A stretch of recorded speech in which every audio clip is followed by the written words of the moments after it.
Hello दोस्तों, नमस्कार। SM किसी शाना में मैं आप सभी लोगों का दिल से बहुत बहुत स्वागत करता हूं। यस दोस्तों, आज के दिन की अगर हम लोग बात कर ले, बाजार में काफ़ी अच्छी गिरावट हम लोग को देखने को यहाँ पे मिल चुकी है। सेंसेक्स 600 पॉइंट से ज़्यादा यहाँ पे गिर गया।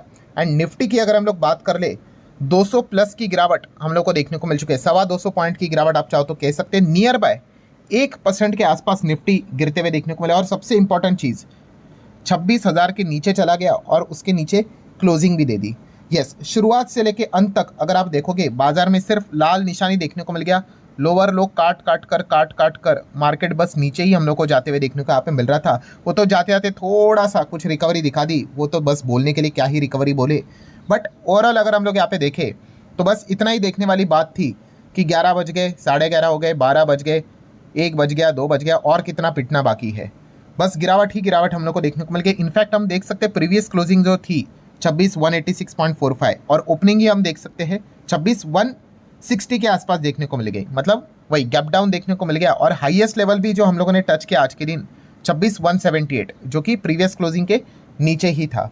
सो इसलिए आज एक सेकंड के लिए भी हरा रंग हम लोग को बाजार में देखने को यहाँ पे नहीं मिला। सिर्फ और सिर्फ लाल रंग से ही कारोबार यहाँ पे हो रहा था। सो नो डाउट काफ़ी ज़बरदस्त तरीके से बियर वालों ने आज बाजार को यहाँ पे तोड़ा है। एंड खास करके पोर्टफोलियो की तो पहले से ही लंका लगी हुई थी, और ज़्यादा लंका लगते हुए देखने को यहाँ पे मिल चुकी है। जो पुराने शेयर होल्डर्स है, जो कई समय से मार्केट में यहाँ पे टिके हुए हैं, ऑब्वियसली उनका जो रिटर्न होगा वो धीमे धीमे करके यहाँ पे डैमेज हो जाता है। ठीक है। एंड जिन्होंने अभी अभी शुरुआत की है, सो उनको तो लाल रंग ही देखना पड़ता है। और वो लाल रंग और ज़्यादा गाढ़ा हम लोग को होते हुए देखने को मिल जाता है। -10%, 15%, 20, 25, 30, 35, 40 तक हम लोग को ऐसा पोर्टफोलियो नीचे जाते हुए देखने को मिल जाता है। और आज की गिरावट अगर हम लोग यहाँ पे देखेंगे, सो इंडेक्स लेवल पे सबसे कम गिरावट हम लोग को देखने को मिली है। अगर निफ्टी 50 के पॉइंट के हिसाब से बात करें, नेक्स्ट 50 निफ्टी 20 की अगर मतलब जो जूनियर 20 की बात कर ले, 2% तक नेक्स्ट 50 हम लोग को गिरते हुए देखने को मिल चुका है। एंड उसी के साथ साथ हर जगह पे लाल निशान है भाई। आज के दिन किधर भी हरा रंग नहीं है। निफ्टी बैंक भी आप देख सकते हो ऑलमोस्ट 1% डाउन। फाइनेंशियल सर्विसेज भी 0.25% डाउन आप कह सकते हैं। मिड कैप में तो आप देख सकते हो आज तो मतलब लिटरली कतलेआम होते हुए देखने को मिल चुका है। 1.5% से ज़्यादा की गिरावट मिड कैप में देखने को मिल चुकी है। सो जिनके पोर्टफोलियो में आज ज़्यादा मिड कैप होंगे भाई, वो तो लिटरली खून के आंसू रो रहे होंगे। एक ब्रॉड कॉन्टेक्स्ट में मैं कह रहा हूँ, ये देखियो 100, 200, 500, देन मिड कैप आप यहाँ पे देख सकते हो ऑलमोस्ट 0.25% के आसपास की गिरावट। स्मॉल कैप की अगर बात कर ले तो ये उससे भी ज़्यादा गिरते हुए देखने को मिल चुके हैं। तो स्मॉल कैप मिड कैप का जिनका पोर्टफोलियो होगा आज के दिन भाई, उनके तो मतलब बैंड ही बजे होगी। ठीक है। और यूजुअली हर किसी के पोर्टफोलियो में देखा गया तो small cap mid cap usually तो देखने को मिल ही जाता है। सो 2.5% से ज़्यादा की गिरावट मिड कैप स्मॉल कैप में देखने को यहाँ पे मिल चुकी है। एंड बाकी भी उसी से रिलेटेड जो इंडेक्स रहते हैं, मतलब 100, 150, 50, 200, सब में हम लोगों को लाल निशानी देखने को मिल चुका है। और माइक्रो कैप का भी जो एक इंडेक्स देखने को मिल जाता है, निफ्टी माइक्रो कैप 250, ये भी 2.25% डाउन है। सो ढूंढ कर भी हरा रंग आपको किधर देखने को नहीं मिलेगा। सेक्टरल इंडाइसेस में भी चले जाएंगे। ऑटो की बात करें, finance, FMCG, IT, media, in fact हम देख सकते हैं कि आज के दिन आईटी एंड फाइनेंस की बात करें, कंपैरेटिवली इतना नहीं गिरा है जितने की बाकी के गिरे हैं। ठीक है। अगर ये गिर जाते बहुत बड़े लेवल पे तो मार्केट कितना ज़बरदस्त गिरता आप अंदाज़ा यहाँ पे लगा सकते हो। बाकी आप देख सकते हैं फार्मा, सरकारी बैंक, हर जगह पे, रियल इस्टेट से लेकर हर जगह पे लाल रंग ही हम लोग को देखने को यहाँ पे मिल चुका है। सो काफ़ी ज़बरदस्त तरीके से आज के दिन हम यहाँ पे कह सकते हैं गिरावट तगड़ी देखने को मिल चुकी है। जहाँ पे आप देख भी सकते हो जितने स्टॉक्स है उसमें से, मतलब ट्रेड कितना करते हैं 3247, उसमें से 2580 स्टॉक्स लाल रंग में रंगते हुए देखने को यहाँ पे मिले थे। एंड उसमें भी अगर हम देखेंगे यहाँ पे 52 वीक लो पे देखिए लगभग 429 स्टॉक 52 वीक लो पे आ चुके हैं। एंड लोअर सर्किट तो 138 स्टॉक्स में लगते हुए देखने को यहाँ पे मिला है। सो काफ़ी बुरी तरीके से पिटाई आज के दिन हम लोग को होते हुए देखने को मिला। और जब भी इस प्रकार की घटना होती है, पहला तो सवाल दिमाग में आ ही जाता है कि भाई वाई, ये गिरावट के पीछे का रीज़न क्या है। और अगर हम यहाँ पे देखेंगे तो हमारा क्या रहता है, एक प्रोसेस रहता है। सबसे पहले तो हम देखते हैं अमेरिकन मार्केट कैसा क्लोज हुआ था फ्राइडे के दिन, तो ऑलरेडी हमें पता है कि कुछ खास ऐसी कोई गिरावट नहीं थी। फिर हम देखते भाई अमेरिकन मार्केट का फ्यूचर देखते हैं, वहाँ से तो कुछ तो बड़ी गिरावट आई होगी। तो अमेरिकन का मार्केट का फ्यूचर कुछ भी नहीं है, एकदम से नॉर्मल यहाँ पे चल रहा है। देन नेस्डेक फ्यूचर की बात करें, क्या वहाँ से कुछ गिरावट, वैसे तो हमारा आईटी को कुछ हुआ नहीं, सो नेस्डेक फ्यूचर से क्या ही उम्मीद रखना, तो वहाँ पे भी कुछ गिरावट नहीं, इनफैक्ट तो हरे रंग में ही चल रहा है।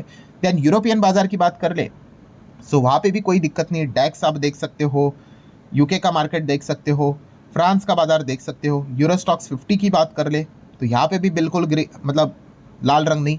एशियन मार्केट की बात कर ले, सो यहाँ पे तो हमको पता है कि जापान और चाइना का कॉन्फ्लिक्ट देखने को मिला था, तो यहाँ पे कुछ गड़बड़ी क्या नज़र आ रही है? तो ऐसा भी नहीं है। निक्काई की अगर बात कर ले तो हम सभी लोगों ने देख लिया कि हरे रंग में ही है। जब मतलब चाइना की भी बाजार की नॉर्मली अगर हम लोग बात कर ले तो इतना कुछ मतलब एक्सट्रीम रिएक्शन हम लोग को किधर भी देखने को मिला है। तो मतलब आज के दिन का शॉकिंग पॉइंट क्या था कि पूरे दुनिया भर के बाजार में हम लोग को पिटाई बिल्कुल भी होते हुए देखने को नहीं मिली, सिर्फ हमारे बाजार में ही पिटाई होते हुए देखने को यहाँ पे मिली है। सो सिर्फ और सिर्फ हमारा ही बाजार गिरते हुए देखने को यहाँ पे मिला है। सो अगर इमीडिएटली अगर उसके बाद की जो थिंकिंग हमारी निकल कर आती है वो किसको लेकर आती है? ट्रेड डील को लेकर कुछ तो गड़बड़ आई होगी। 100% कोई ना कोई नेगेटिव खबर आएगा, तभी तो जाके हम कह सकते हैं कि दुनिया का बाजार में कोई गिरावट नहीं, हमारे ही बाजार में गिरावट है। बट दोस्तों आपको बताना चाहूँगा ऐसा कुछ भी नहीं है। इनफैक्ट आप देख सकते हैं अमेरिका की टीम यहाँ पे 10 और 12 तारीख को इंडिया को विजिट करने जा रही है, वही ट्रेड डील को लेकर, टैरिफ को लेकर। सो ऐसी कोई बात नहीं कि कुछ कैंसिल हुआ है, खत्म यहाँ पे हुआ है, ऐसा कुछ भी नहीं है। हाँ, ये एक रिपोर्ट जरूर देखने को यहाँ पे मिल गई, पॉइंट जरूर देखने को मिल गया कि अगर यहाँ पे ट्रेड डील अगर सील अगर नहीं हुई, फेल अगर हो गई, सो रुपये की हालत और ज़्यादा गंभीर यहाँ पे हो सकती है। ये पॉइंट हम लोग को ज़रूर देखने को मिले, और इसके लिए थोड़ी ना कोई रॉकेट साइंस की ज़रूरत है, वो तो हर किसी को पता है।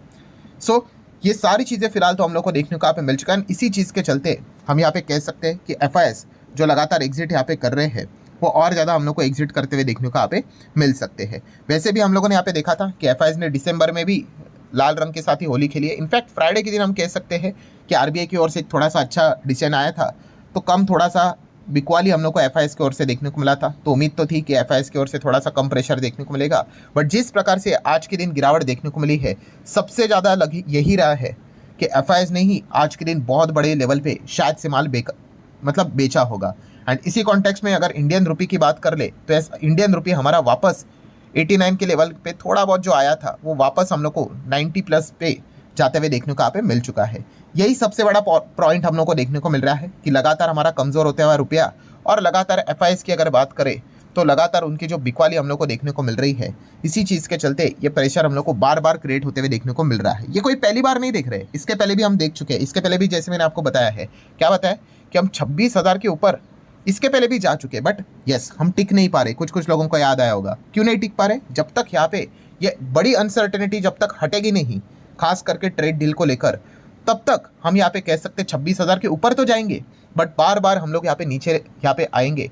उसको ऊपर अगर लेकर जाना है और वहाँ पे अगर होल्ड करना है तो ट्रेड डील क्या करेगी? एक बहुत बड़े लेवल की अनसर्टेनिटी को वाइप आउट करेगी। एंड उसके बाद हम कह सकते हैं कि रुपये भी हमारा थोड़ा स्ट्रांग हो सकता है। ठीक है, ऐसी कोई बात नहीं भाई 50-60 हो जाएगा, बिल्कुल भी नहीं, थोड़ा सा आप एक्सपेक्ट कर से स्ट्रांग हो सकता है। एंड इस चीज़ के चलते FIS थोड़े से कॉन्फिडेंट हो सकते हैं, यही एक होप हम लोग को देखने को मिल रही है। बट जब तक ट्रेड डील नहीं होगी, इसी प्रकार की चीज़ें हमें बार बार टाइमली देखने को यहाँ पे मिल सकती है। इसी के बार बार चांसेस यहाँ पे है, जो कि आज के दिन भी हम लोग को देखने को मिले हैं। अच्छा, कुछ लोग ये भी ज़रूर यहाँ पे सोचते होंगे, क्या सोचते होंगे कि सर एक खबर फिलहाल तो बाजार में भी हम लोग को देखने को मिल रही है, कौन सी? अमेरिका में रेट कट को लेकर, कि रेट कट तो यहाँ पे हो जाएगा, बट जो कॉमेंट्री यहाँ पे रहेगी पॉवेल जी की, वो इतनी कुछ खास यहाँ पे नहीं होगी। ठीक है, चलो ये चीज़ को भी हम लोग एक्सेप्ट कर ले कि इस चीज़ के चलते यहाँ पे गिरावट हुई है। बट अगर ऐसी गिरावट हुई है तो भाई अमेरिकन मार्केट, ठीक है, देन नैस्डैक की भी अगर बात कर ले कुछ हद तक, एंड ग्लोबल मार्केट पे भी वो इम्पैक्ट देखने को मिलना चाहिए था। किधर कुछ भी इस प्रकार का कुछ भी सिनेरियो हम लोग को देखने को नहीं मिल रहा है। सिर्फ और सिर्फ हमारे ही मार्केट में आज के दिन हम लोग को गिरावट देखने को यहाँ पे मिली है। और जैसे मैंने आप लोगों को बताया कि अगर ये चीज़ें अगर बार बार अगर रिपीट यहाँ पे नहीं होनी चाहिए, तो सबसे इंपॉर्टेंट हमारा फर्स्ट प्रायोरिटी ट्रेड डील ही होना चाहिए। और अगेन मैं कितनी बार अब रिपीट कर रहा हूँ, देखो ट्रेड डील होना इसका अर्थ ये भी नहीं कि बस बाजार रॉकेट बनेगा। ऐसा क्यों? यस, ट्रेड डील अगर होगी तो क्या कीमत चुका रहे हैं वो देखना भी इंपॉर्टेंट चीज़ है भाई। ऐसा नहीं कि बस ट्रेड डील हो गया और देखा गया तो भाई अमेरिका का ही ज़्यादा फायदा हो रहा है, तो फिर क्या मतलब? ठीक है, नो डाउट हम भी उस चीज़ को देखकर ही डिसीजन यहाँ पे लेंगे। अभी इतना जो रबर बैंड की तरह चीज़ें खींची है वो इसी चीज़ को लेकर खींची है, क्योंकि हमने देखा कि इंडिया और रशिया के बीच में भी जो बातचीत हुई डिफेंस डील को लेकर, खास करके S-400 को लेकर कुछ बात नहीं हुई, देन सुखोई 57 को लेकर कुछ बात नहीं हुई। ठीक है, ये इसीलिए हुआ है क्योंकि अभी अमेरिका के लोग यहाँ पे आएंगे ही ट्रेड डील को लेकर। अगर वो नहीं हुआ तो हमारे लिए बहुत बड़ा दिक्कत यहाँ पे हो सकता है। तो इसलिए फिलहाल तो वो डिफेंस चीज़ को लेकर एक चुप्पी हम लोग को देखने को मिली थी इंडिया और रशिया के बीच में। सो लेट्स सी ये ट्रेड डील यहाँ पे कब होती है, क्योंकि उसी का होना ही फिलहाल तो हम कह सकते हैं कि एक आगे का मतलब रास्ता तो यहाँ पे क्लियर हो जाएगा। वरना क्या है भाई, वापस जाएंगे 26, 200, 300 क्या 500 भी हो जाएगा, बट उसके बाद वापस हम लोग नीचे यहाँ पे आ जाते हैं और रुपया भी लगातार कमज़ोर होता रहता है और एफआईज भी लगातार बिकवाली यहाँ पे करते रहते हैं। सो ठीक है, अभी व्हाट नेक्स्ट में तो यही देखेंगे शाम को कि क्या एफआईज ने आज के दिन जो लगातार बेच ही रहे हैं, क्या उन्होंने ही बड़ा माल बेचा है या एग्जैक्टली यहाँ पे क्या हुआ है, ये सारी चीज़ें हम लोग को देखने को मिलने वाली है। सो ठीक है, आज का सबसे बड़ा सरप्राइजिंग शॉकिंग पॉइंट यही था कि ग्लोबल मार्केट में कोई भी ऐसा इंडिकेशन नहीं था कि भाई पहले से ही कि प्रेशर यहाँ पे आने वाला है। ठीक है, और यूजुअली प्रेशर आ जाता है तो उसके बाद एक रिकवरी भी देखने को मिल जाती है और नॉर्मल मार्केट क्लोज होता है, बट नहीं, आज तो एक तरफा ही हम लोग को ज़्यादा गिरावट देखने को मिली है।